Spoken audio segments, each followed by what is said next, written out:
Luego, otro tema relacionado con este es el autodidactismo. El autodidactismo. Hace poco tuve un alumno que decía que quería venir al retiro que hacemos periódicamente en las clases del curso anual. Y entonces le dije que por qué quería venir al curso y no se apuntaba al curso con las clases semanales. Y me dijo que él era autodidacta, que él estudiaba Vedanta por su cuenta, leyendo libros de por aquí y de por allá. Claro, el autodidactismo no es una forma tradicional en la que se transmite ese conocimiento. El conocimiento se transmite de maestro a discípulo, de maestro a discípulo.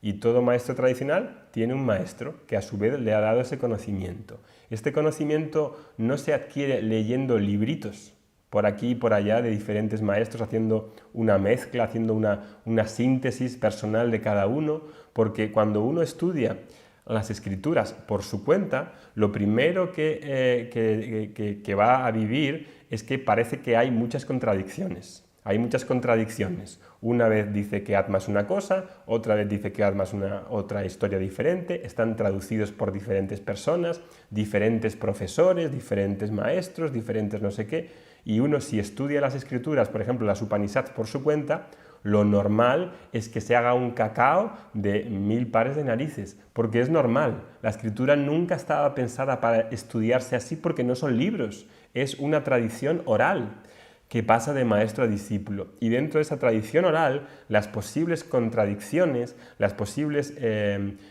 aparentes contradicciones son resueltas porque hay un método, porque hay unos comentaristas, porque hay una tradición que se encarga de ver la visión y las aparentes contradicciones y resolverlas.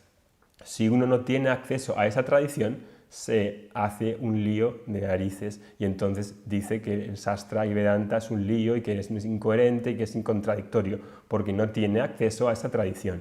Entonces el autodidactismo, si este alumno me dijo que quería venir al curso presencial, dijo porque quería tener una vivencia. Si el alumno sigue por su cuenta y es autodidacta, ¿para qué nos llama? ¿Para qué se pone en contacto conmigo? ¿Por qué no sigue estudiando por su cuenta? Porque así no funciona. Si uno quiere estar conectado con una tradición, ha de seguir el método que ya funciona, que ya ha funcionado para muchas generaciones, que en el momento que dice que el alumno que falta esto, que falta lo otro, que él va a añadir lo otro, que su opinión sobre el Vedanta es esta, ahí para, porque ya ha dicho suficiente. En el momento que uno añade cosas innecesarias, es una visión suya particular que nace desde una visión en la que no tiene la visión completa, en la que está añadiendo cosas porque él quiere, no porque la tradición lo necesite. En la tradición no hay nadie especial. Este conocimiento es pasado de una persona a otra, no se cree especial por eso, no hay nadie especial en la tradición, son personas comunes que tienen un interés común y pasan este conocimiento de unos a otros. Y hay un grupo de personas que quiere hacer ese trabajo. No es que uno vaya por libre y estudie por libre un sitio por aquí, otro sitio por allá, coja otro libro por aquí y haga su potaje. No, no funciona así. Y mi experiencia con eso es que ese tipo de alumnos no van a ser capaces de colocarse nunca como alumnos, porque para ellos es muy difícil ponerse como alumno y aceptar que tienen cosas que aprender.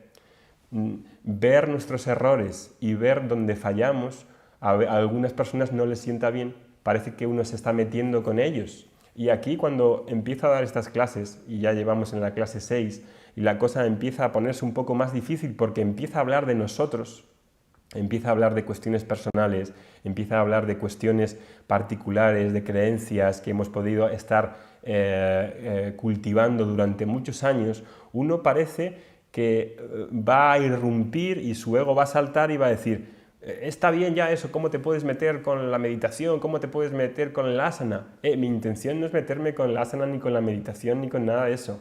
Mi intención es presentar este conocimiento y si en ese desenvolver del conocimiento alguien se siente ofendido, desde luego que no es mi intención. No es mi intención que nadie se sienta que haya alguien que se sienta ofendido, al revés, justo lo contrario.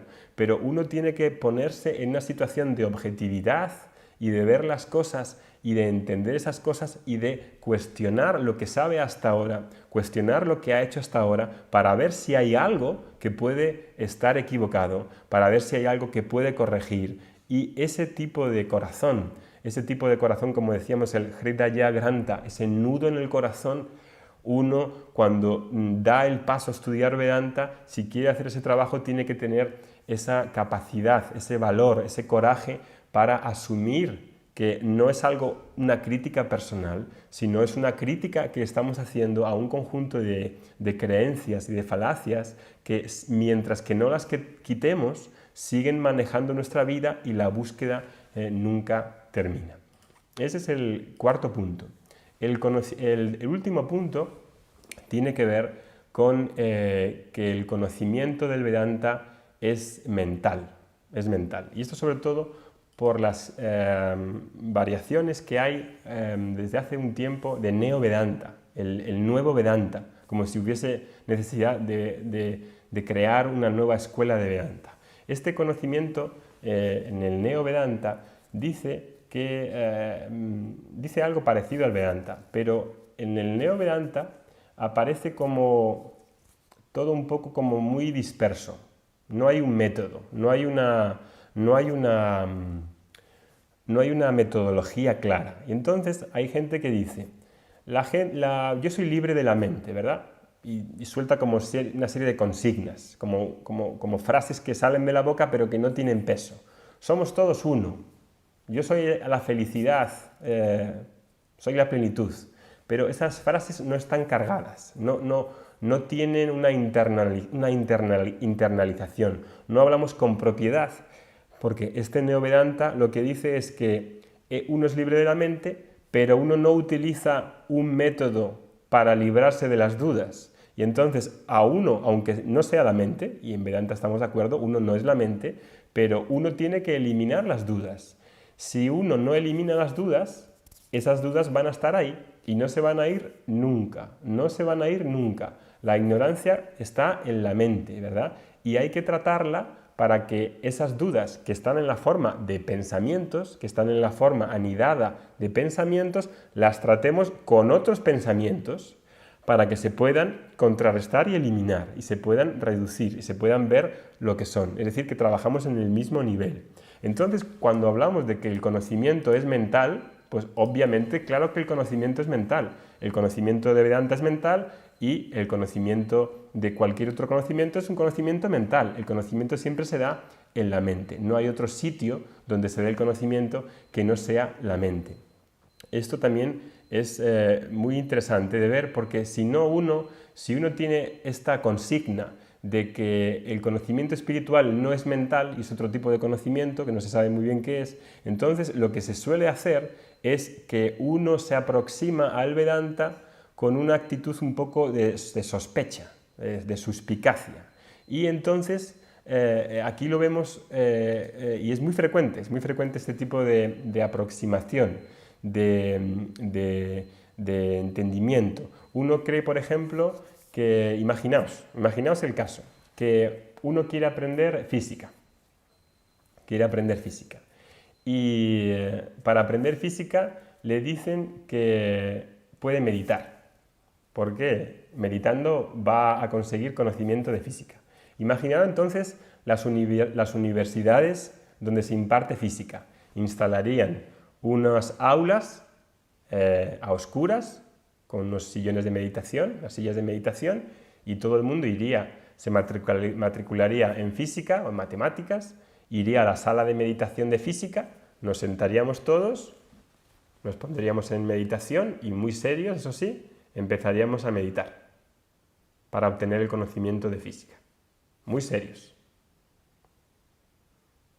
Eso sucede así. El conocimiento de física, para que se dé, necesita una mente donde se dé el conocimiento, un profesor, un medio de conocimiento y una mente que esté preparada para recibir ese conocimiento. El conocimiento, el autoconocimiento no es un conocimiento diferente. Y también vemos aquí, cuando uno tiene una aproximación así como, digamos, de misterio, de espiritista, cuando uno va a ver, por ejemplo, a algunos maestros. Por ejemplo, yo he ido a ver a algunos maestros de vida, que se llaman maestros de vida. Uno va a ver un maestro de vida, que dicen que es un maestro, y normalmente estos maestros, algunos de ellos, suelen tener como una especie de halo místico, de secretismo alrededor. Uno va allí a verlos, ¿verdad? Y la gente no hace muchas preguntas, están en silencio. Y es verdad que estos maestros de vida, carismáticos, rodeados como de enigma, de misterio, tienen un trabajo a hacer, tienen un trabajo que hacer, no es un timo, tienen un trabajo que hacer. Uno se coloca en su presencia y puede tener cierta paz, se contagia esa paz, pero esa paz no es aprendizaje, esa paz no tiene un momento inicial y final, se acaba. Es decir, que podemos estar en paz mediante lo que dura su visita, pero generalmente en esos ambientes no se suele preguntar, no hay enseñanza, no enseñan en realidad. Pueden dar un abrazo y quitar una dolencia, pueden hacer algún tipo de trabajo, pueden bendecirnos, pueden darnos su bendición, y la bendición es muy importante para que tengamos buenos karmas, pueden darnos un mantra, pueden generarse buenos karmas, pero por lo general no hay enseñanza. Ahora imaginaros, en ese caso en el que uno va a aprender matemáticas de un profesor y va al profesor de matemáticas con esta actitud mística de que el conocimiento es mental. Y va el profesor de matemáticas y le hace namaskara, le hace puya, le pone las flores y le dice que le dé sus bendiciones para aprender matemáticas. ¿Sí? Le puede dar sus bendiciones para aprender matemáticas, pero la bendición no va a hacer que aprenda matemáticas. Tendrá que estudiar matemáticas y hacer un estudio serio para aprender matemáticas. Imaginad que uno llega allí, el profesor de matemáticas, y empieza a meditar sobre el profesor de matemáticas. Se pone muy serio allí en la clase y empieza a meditar en el profesor de matemáticas, como podía meditar en un gurú. No le va a dar el conocimiento de matemáticas. Tendrá que sentarse, exponerse a la enseñanza, que ese conocimiento entre en mi mente porque no hay otro sitio donde entra el conocimiento, y entonces así funciona también con el conocimiento espiritual. Y por eso este apartado lo meto aquí porque hay una tendencia muy generalizada, desafortunadamente, que hace que el conocimiento espiritual lo busque de esa manera, como si fuese a pasar algo, como si tuviese que suceder una experiencia, un petardazo, como si algo tuviese que pasar de carácter casi como mágico. Estoy esperando que suceda algo, cuando me está diciendo clarísimamente el Vedanta que el destino final soy yo mismo, que la plenitud soy ya, pero no está reconocida.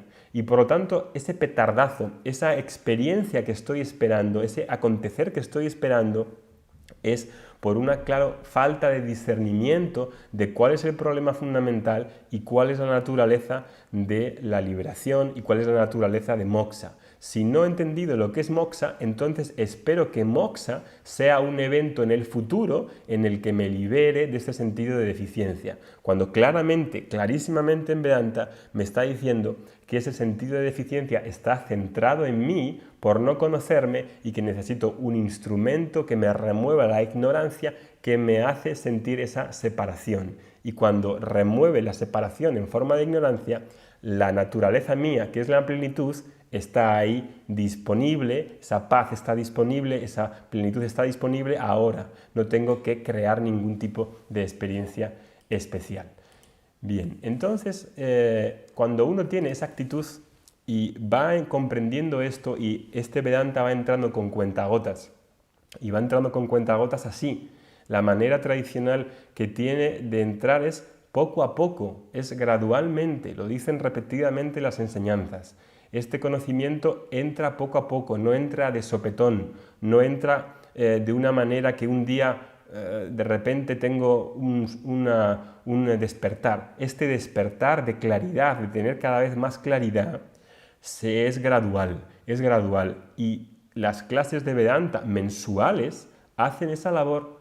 Uno se conecta y gracias a Dios tenemos esta capacidad de internet ahora de podernos conectar si uno tiene el intelecto alerta, si uno está atendiendo, si uno ve las clases un par de veces y toma notas, puede ir que ese conocimiento vaya dejando pozo, vaya entrando gradualmente y al mismo tiempo que ese conocimiento va entrando gradualmente en mi vida y voy quitando las dudas y voy quitando los traumas, Porque cuando uno empieza de la manera que puede y traemos muchas maletas, mucho bagaje acumulado, ¿verdad? Y al principio uno tiene que hacer una limpieza del cuerpo, limpieza emocional, limpieza mental. Y esa limpieza emocional, si uno tiene muchos traumas, es necesario que sean trabajados, que sean procesados, porque si no el Vedanta no entra. Si no el Vedanta no entra, ese conocimiento no entra. Por eso el trabajo es doble que hacemos en este curso y en los cursos normales que tenemos. Por un lado, en la clase de Vedanta miro las creencias que tengo, voy quitando la presión interna de tener esas creencias que me manejan. Cuando voy quitando esa presión, es como las pompas de ignorancia que se van eliminando. Cuando voy quitando esa presión que tengo sobre mí, sobre los rótulos que me dicen cómo debería de ser los vecinos, cómo debería de ser la sociedad, cómo debería de ser yo, cómo debería de ser el yoga. El yoga no debe ser gratuito, no debe ser gratuito. El yoga debe ser tal. Cómo se pelean incluso las escuelas de yoga entre sí por cómo debería ser el yoga. Cuando voy quitando esos rótulos que me dice la sociedad, esos adoctrinamientos sociales que tengo sobre mí, sobre el mundo, sobre Dios, sobre los demás, voy quitándome presión de encima. Y esa labor lo tiene la clase de Vedanta. Y al mismo tiempo de la clase de Vedanta, de forma gradual, semanal, progresiva, tengo que hacer una vida de yoga, una vida en la que voy creando las condiciones de madurez personal en la familia, con la familia, en mi hacer diario, en cómo actúo, en los pequeños detalles, en cómo me tomo las cosas, con la visión adecuada de qué es una vida de yoga, voy creciendo y esa capacidad de crecer y de madurar me va dando las calificaciones que voy a necesitar para entender el Vedanta y para quitar todas esas dudas que tengo y para quitar esas ideas extrañas que tengo, esas falacias y poder hacer una internalización y que el estudio se haga fuerte hasta que la visión de Vedanta queda materializada en mi vida y digo, ahora he visto, he entendido. Pero no he entendido quizá, digamos, de una manera así como académica, sino que lo estoy viendo en mi vida, lo estoy viendo en mi día a día, lo veo en la manera en que me comporto, en cómo actúo, en cómo trato a los demás. Y cuando llega ese momento, que es el fruto de hacer esos dos trabajos, ese estilo de yoga y esa manera gradual de eliminar la ignorancia y quitar esas creencias que tengo que me hacen daño. Ese es el modelo tradicional, aunque ahora lo veamos en un modelo en el que tengamos la posibilidad de verlo por internet, porque normalmente, obviamente en las épocas pasadas no había internet y este conocimiento era muy costoso de adquirir, porque uno tenía que ir a buscar a un profesor y encontrar a un profesor con las cualidades de profesor y con el método era muy costoso. Hoy tenemos la facilidad de grabar las clases, de que estén disponibles, pero para que ese conocimiento funcione uno tiene que tener una actitud, uno tiene que tener una predisposición que es casi como la del guerrero, ¿verdad? Que no es una actitud tibia o pusilánime, es una actitud en la que si el profesor dice mañana hay clase a las 4, y uno quiere ese conocimiento, no pone ningún problema porque sea a las 4 de la mañana y se levanta a las 4 de la mañana porque lo que más desea en su vida es quitar ese sufrimiento y quitar este sentido de deficiencia. Y ahí esa persona que se toma ese conocimiento así está cualificado para estudiar Vedanta. Quien ve el Vedanta como algo que es una disciplina teórica, como que es un estudio para completar la formación de yoga, no lo está viendo claro. Uno no quiere ser profesor de yoga para ser profesor de yoga. Para ser profesor de yoga, uno necesita ser primer alumno. Uno no estudia ser profesor de yoga para ser profesor de yoga, eso es patético. Uno quiere ser primero un buen alumno. Si uno es un buen alumno, entonces es un buen profesor. Y para ser un buen alumno, uno quiere ser Brahman, quiere verse libre del sentido de limitación. Y desde ahí es como se puede hacer una formación de yoga. No porque la formación de yoga me vaya a hacer mejor persona. Entonces, esto lo tenemos que tener claro y tenemos que tener claro que esta actitud ante el Pramana, ante el Veda, ante el Vedanta, es fundamental, porque si no la tengo, la veo como algo que no tengo tiempo. ¿Cómo que no tengo tiempo? Si lo que quiero fundamentalmente en mi vida es resolver ese problema. Si no tengo tiempo para resolver ese problema, ¿para qué otras cosas tengo tiempo? Si es lo más urgente. Es como cuando alguien me dice, pero Óscar, ¿tú por qué te fuiste a la India? ¿Por qué vas a hacer estos viajes a la India? ¿No tienes la sensación de que pierdes el tiempo? Precisamente, ¿quién eres tú para decirme eso? Que te llevas mal con tu mujer, que cada uno de los dos hacéis cosas diferentes, vivís como en realidades opuestas, que estás fastidiado con tu trabajo, que tienes todos esos problemas y me dices a mí que por qué pierdo el tiempo con elegir una meta que es entender cuál es el problema fundamental de la vida. Aunque uno no lo resuelva ni siquiera en esta vida, uno ha tomado la decisión adecuada de hacer precisamente lo que más merece ser la pena hecho, que es resolver ese problema de raíz y no estar dando vueltas, que eso sí que es perder el tiempo. Lo dejamos aquí y acabamos con el mantra.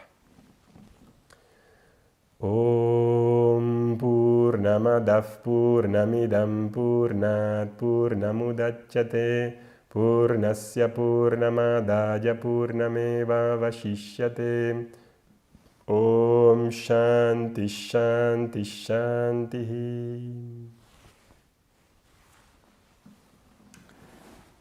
Una cosa que ha dicho Alan, dice, si se cobra, hay personas que tienen acceso y otras no. No, por eso he dicho que las personas que económicamente no pueden acceder a una enseñanza, hay otras formas de que puedan acceder. Y normalmente esas formas están en que la persona hace un trabajo, pero no se da gratuitamente. Tiene que haber un intercambio. Si no hay intercambio, la persona tampoco crece. Entonces, en ese intercambio puede ser en la forma de trabajo, y por eso en los ashrams ahí está esta forma de seva, que a veces llaman equivocadamente karma yoga. No es karma yoga, es seva, que es un trabajo como un voluntariado para mantener el ashram, para mantener la zona, y es a través del trabajo. Y en el ashram se puede trabajar mucho. Entonces no es algo que uno vaya ahí y no haga nada y no se cobre. No, sí que se cobra en la forma de, o bien monetaria, que es una forma de energía. El dinero es una forma de energía, de tu contribución que das y que reconoces ese trabajo, ¿verdad? Y entonces, si no tienen dinero, se puede hacer en esa forma. También hay que entender que a veces la gente dice que no tiene dinero y sin embargo luego sí tienen dinero para otras cosas. Es decir, que uno dice, no tengo dinero y sin embargo se va al fútbol todos los domingos y no sé, y ve a Ronaldo. Claro, entonces para unas cosas tiene dinero y para otras cosas no. Aquí lo que me gustaría hablar en una clase futura es que uno tiene que saber discernir y dar prioridad a lo que es importante en su vida. Si lo importante en su vida es aprender un curso de inglés, porque eso le va a garantizar un puesto de trabajo en el que va a ganar un poco más de dinero, su prioridad es su inversión en él mismo, es decir, en el curso de inglés. Eso es obvio. Lo que no tiene sentido es gastarse el dinero en un BMW que le cuesta mucho más de lo que puede pagar por su salario y se mete en una hipoteca de un coche que da un prestigio y de que da una clase y que con él puedes tener un prestigio social mayor y luego verse endeudado hasta las cejas por haberse comprado un coche de lujo, ¿no? Entonces uno tiene que saber en lo que invierte, si lo que invierte es bueno para él y tiene que saber ser generoso con él mismo en las cosas que realmente son importantes. Comprarse un bolso de, no sé, de Chanel por 500 euros para una persona que gana 800 euros al mes no es una prioridad. No es una prioridad, lo siento. No puede ser una prioridad. ¿Cómo puedes endeudarte por algo que no es prioritario? Porque no puede ser prioritario con ese salario, ¿verdad? Entonces uno tiene que discernir y tener la capacidad para pagar por lo que le va a venir bien a él en su vida, invertir en él. Y por ahí va la línea de tener el coraje de decir, pues pago por un psicoanalista 100 euros al mes. Y no me duele, porque sé que estoy invirtiendo en mí. Y lo mismo por una clase de yoga o por una clase de Vedanta. Es lo mismo. Las personas no tienen ni tiempo ni dinero para pagar conocimiento, pero para gastar en otras cosas mediocres les sobra casi siempre. Efectivamente, es lo que estaba diciendo. Es decir, que uno dice, es muy caro la clase de yoga, no puedo pagarla. Y luego, si uno examina en un examen suyo personal de conciencia, no porque se lo diga su profesor de yoga, no porque lo diga el profesor de Vedanta, si uno mira dónde prioriza su energía y su dinero, que también es una energía, uno tiene que saber dónde gastárselo, dónde a uno le hace bien en realidad. Y si uno tiene que invertir en un curso de inglés porque le hace falta, eso es lo que tiene que invertir y no invertir en un capricho. Aunque el capricho se lo puede dar y pueda disfrutar, pero uno tiene que tener las cosas claras y saber qué recursos son necesarios para el proyecto de vida que le gustaría tener. Y por eso no hay una separación entre la prosperidad y el mundo espiritual, porque uno necesita los recursos necesarios, financieros, para crear un estilo de vida conducente para manifestar su proyecto de vida. Y para eso se necesita dinero, y el dinero tiene un valor de transacción en la sociedad que es necesario, y para eso hace falta dinero, y el dinero no es malo, no lo ha creado el demonio. Estas ideas uno tiene realmente que pensarlas y ver de dónde vienen, porque vienen yo creo que de otras partes, que no es de la cultura védica. Dice Pau, tengo dudas con respecto al yoga, nunca hice, pero si no entendí mal, se trata de una forma de vida. Hoy en realidad la palabra yoga ya no tiene la posibilidad de decir lo que es yoga. Cuando se piensa en un profesor de yoga, ¿en qué pensamos? En un señor que es un instructor, que se pone los pies detrás de la cabeza. La palabra yoga ya no tiene poder de significar lo que es el yoga.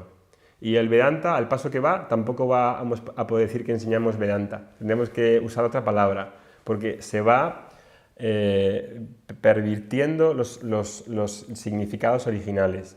Yoga es un estilo de vida completo que involucra muchas cosas. No puede ser solo una técnica. Hoy en día, yoga equivale a hacer gimnasia, a hacer asanas. No porque las asanas tengan un valor inferior. Las asanas tienen un valor inconmensurable, pero son una parte del yoga, son una parte. Y es una parte fundamental, dada la condición de la naturaleza del hombre en la sociedad moderna. Entonces, es una gran aportación. Todos hemos empezado con asana aquí. Yo estudié yoga porque hice asanas. Y gracias a Dios que las hice. Sigo practicando asanas y no voy a dejar de practicar asanas, nunca. Es como si dice, ¿por qué vas a dejar de lavarte los dientes para ser feliz?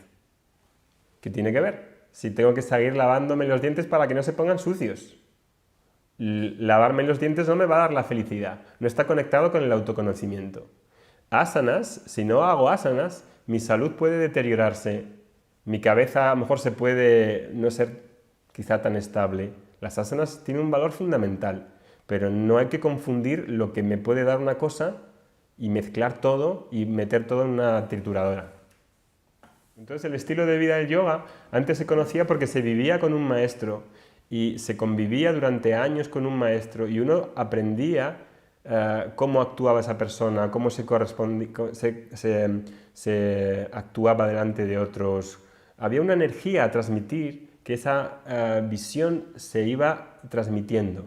Hoy en día vamos a una clase de yoga, 1 hora a la semana, nos vamos a nuestra casa y es como una actividad privada, esfera privada, que no tiene conexión con el trabajo, que no tiene conexión con la crianza de los niños, que no tiene conexión con nada, como si fuese algo aislado.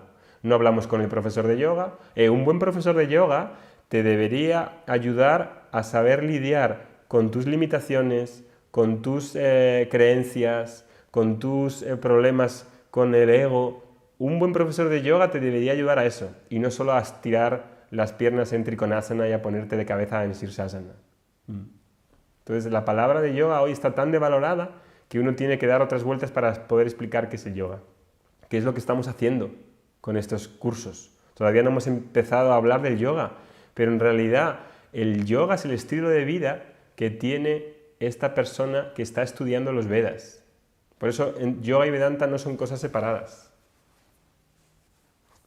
Tenemos que tener la visión del conjunto que hemos perdido porque hemos reducido la visión del yoga a una mera técnica postural y de respiración.